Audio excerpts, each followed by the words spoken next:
Yeah, he looked like the gay homie. I didn't know what you were talking about. If you No, I wouldn't go to. Do you think this might be too early? Much detail he could go into about his testimony. And because the 8 people in the videos, the 8 celebrities in the videos were allegedly victims of sex crimes, we know who they are. John Diddy Combs walked into the courtroom yesterday wearing a sweater over a white collared shirt and gray slacks. He hugged his attorneys when he got in. Apologized, saying, "Sorry, Your Honor, I'm a little nervous today." 8 celebrities, 6 men and 2 women. How many of those 8 celebrities were close to being underage? Diddy walked into the courtroom looking cool and collected, wearing a sharp suit and dark shades as if he were going to a press conference rather than a court case. He exuded boss energy, but beneath the tension you could feel it in the room, the hush of the stairs, the weight of what was about to fall, and everyone knew something big was coming. Then boom. New audio hit the speakers directly from his upcoming Netflix documentary, which has already got people talking. As soon as the opening words were spoken, the entire room went silent. Phones fell, and everyone's eyes were fixed on the screen. It was as if the atmosphere had been taken out of the room, and in an instant, that flawless, unwavering image was gone. When the man entered like a king, his face fell and his body clenched. He appeared besieged, and the recorder captured him, slipping, in a way that nobody anticipated, his voice too casual and playful. He was overheard discussing his desire to go shopping with another man, saying that he would pay and that they should go it alone. Those words may sound cool or even innocuous, but in the midst of everything that was going on around his name, they hit a different note. There's something you can tell it was written by a lawyer. There's a point where it kind of gets aggressive. Not only by what was said, but also by how it fit into the larger picture. All of those headlines and the speculation were gone, and the smirks and whispers were replaced by gasps. Diddy was caught off guard and likely replayed those words in his mind as he realized how deep this rabbit hole might go. Gasps filled the courtroom, with some people looking shocked and others wriggling in their seats, not knowing where to look. Even seasoned reporters in the back row went into overdrive, sending fingers flying everywhere. Keyboards like they were racing the clock because they knew that this was the story that would dominate every headline at that moment. Dylan's team looked just as surprised as the rest of the room because no one had anticipated that clip to appear. The tension was so high that everyone's attention was immediately focused on him while he was waiting. The audio continued, and you could see him crack his jaw. The judge slammed the gavel, calling for order, but it was chaos. His lawyers rushed in to try to calm him down, but the damage was done, and that cool, composed image was shattered on the floor. Suddenly, he jumped up, yelling across the courtroom, pointing fingers, and raising his voice in an attempt to stop. This is taken out of context, he barked. He claimed that 50 Cent had chopped the footage just to humiliate him, accusing him of twisting everything. Charges against him. The 3 main ones are racketeering, basically extortion, sex trafficking, and the transportation of people across.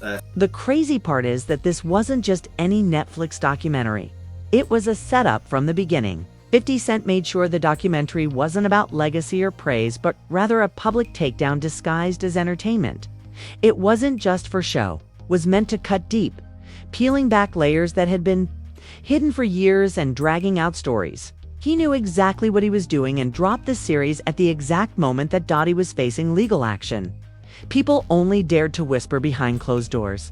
But the biggest punch was the secretly recorded private audio clip of a seemingly casual conversation.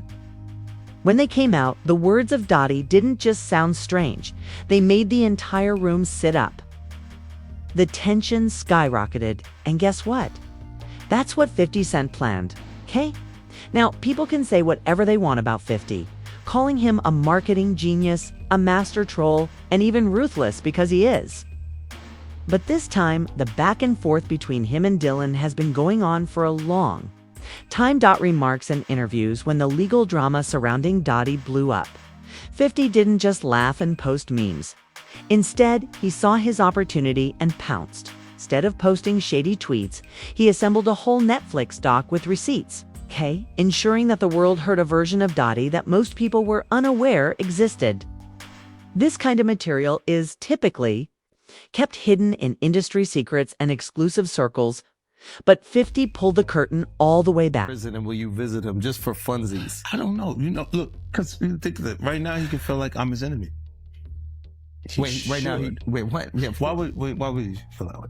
I mean, Not only a spotlight, but a mirror held up to the face of fame, power, and the silence that surrounds it.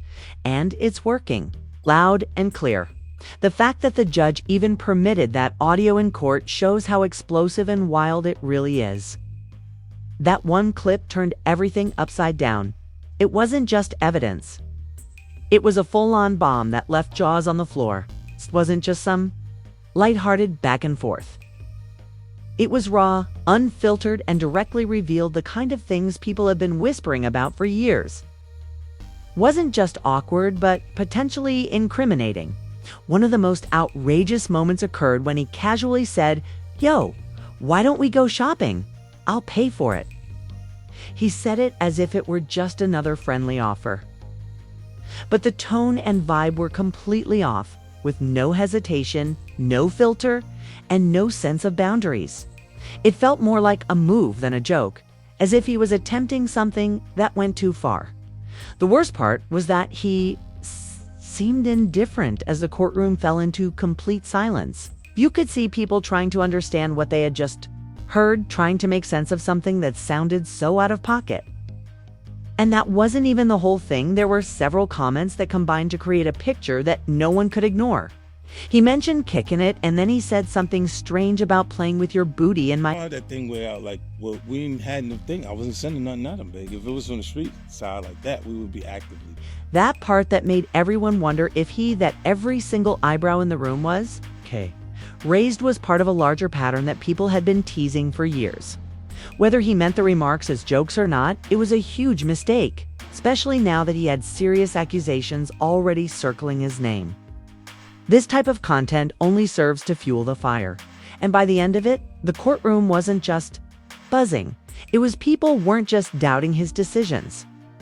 They were beginning to think that the rumors might be true. This tape didn't just damage his reputation, completely upended it. However, the audio changed everything by providing the public with something tangible that they could actually hear for themselves. There was no more speculation or gossip behind the scenes. It was clear-cut proof that began to tie the dots that people had been attempting to piece together for years. It didn't just float in the air, carelessly, as if there were no boundaries, are exactly what people have been accusing him of for ages. It was proof, live and raw, that he could no longer control the story, and the entire courtroom heard it. The moment the audio was played during the trial, the entire room felt a shift. It wasn't just a dramatic moment. It completely turned the entire situation around. Case inverted. These casual, inappropriate remarks weren't just strange. They gave the prosecution the ammunition they needed to say, look, this isn't some random story. It's just part of a pattern. Prior to this occurrence, the majority of the case was based on rumors and accusations. But now the prosecution had something solid that cut through all the talk. Diddy's defense suddenly became weak. Continuously called Puff gay. Does that affect your relationships in Hollywood? I don't call him gay. I said, let me read it. That awesome picture. The standard denial tactic failed to refute his own statements, and wasn't just about one off-color line. It was bigger. The audio supported years of allegations of controlling behavior, blurred lines, and toxic energy that people in the industry had discussed behind closed doors. Now, the prosecution had a weapon that wasn't just startling, but also potent, demonstrating that this case wasn't about a single incident gone wrong, but rather about a long-term pattern that couldn't be concealed any longer. The accusations were no longer about what the audio actually said about Diddy's character. The recording revealed a side of him that most people had only speculated about, and now they didn't have to. The repercussions were swift and severe. To start, Diddy's credibility took a serious hit, and his defense team appeared caught off guard, frantically trying to come up with an explanation. However, no amount of legalese could erase what was already public knowledge: his voice. His words, no filters, no edits. People in the courtroom stared in shock as the audio played. Incredulity, such as, is this really happening? His attorneys attempted to downplay the audio, but the more they tried, the worse it appeared. Their feeble attempts only served to strengthen the prosecution's case. The damage.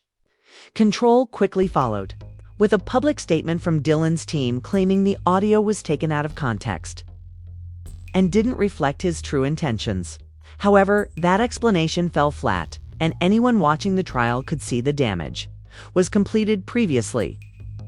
When that courtroom scene went viral, the media went crazy, with news outlets, blogs, and entertainment websites all jumping on. It believes the audio was honest and unvarnished and revealed how Diddy actually interacted with people.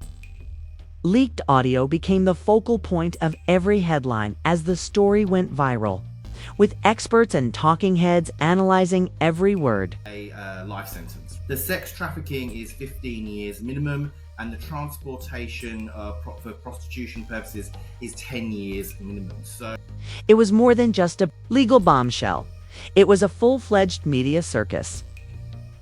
Diddy was not only on trial on court anymore, he was also on trial in the court of public opinion. This was no longer just a court drama. It had evolved into a full-fledged spectacle that had everyone talking. The streets were aflutter, social media was ablaze. People couldn't stop watching. What was stated in the audio? It's because someone, like Diddy, who had always seemed untouchable, was now in the public eye and facing serious accusations that couldn't be dismissed. The reaction was extremely divided. Insiders and celebrities all jumped in with their thoughts, some of them heartbreaking, some of them heated, and devoted fans came out swinging, claiming the audio was just another hit piece from haters trying to bring down a legend. These are people who have rocked with Diddy for decades, and they didn't think he would do anything wrong.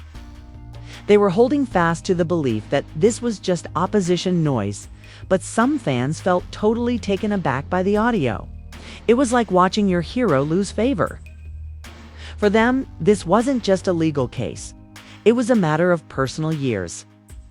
Social media was ablaze with surprised responses as the rumors felt genuine all of a sudden. Long posts and disgruntled fans, challenging what they believed they understood were common. But the industry also had something to say. Deal that the U.S. Attorney's Office can offer, and it's certainly not one that Diddy will accept. It would involve decades in federal prison. We're talking about mandatory minimum sentences of 10 years for both the drug charges and the... Artists began to take sides. Others tried to remain neutral and offer ambiguous support without saying too much. The music industry is tight, and when one heavyweight loses, everyone feels it. Some artists who had a falling out with Diddy in the past said, "Told you so," using the moment to justify years of tension. While those still connected to, he was cautious both personally and professionally because no one wanted to speak to soon and get caught in the storm, but the silence of some well-known figures who spoke a lot meant that this was no longer just about Diddy. It had an impact on the entire industry.